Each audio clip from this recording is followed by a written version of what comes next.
English ഭാഷയിലെ indefinite ആർട്ടിക്കിൾസായ A and an എന്നിവ ഉപയോഗിക്കേണ്ട സന്ദർഭങ്ങളെന്താണ്? എ, ആൻ എന്നീ വാക്കുകൾ വൺ എന്ന് പറയുന്ന പദത്തിൻ്റെ വീക്ക് ഫോംസാണ്. മലയാളത്തിൽ ഒരു എന്ന അർത്ഥം വരും. അതിൽ എ എന്ന് പറയുന്ന പദം വ്യഞ്ജന ശബ്ദത്തിൽ ആരംഭിക്കുന്ന, അതായത് കൺസണൻ്റ് സൗണ്ടിൽ ആരംഭിക്കുന്ന പദങ്ങൾക്ക് മുന്നിൽ ഉപയോഗിക്കണം.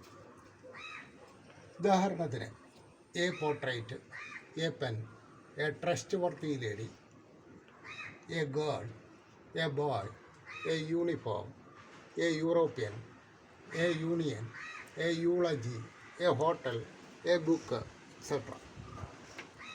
ആൻ എന്ന് പറയുന്ന പദം സ്വരശബ്ദത്തിൽ, അതായത് വൊവൽ സൗണ്ടിൽ ആരംഭിക്കുന്ന പദങ്ങൾക്ക് മുന്നിൽ ഉപയോഗിക്കാം. ഉദാഹരണത്തിന് an employee, an interesting novel, an honest man, an hour, an air, an MBA student, an aristocrat, etcetera.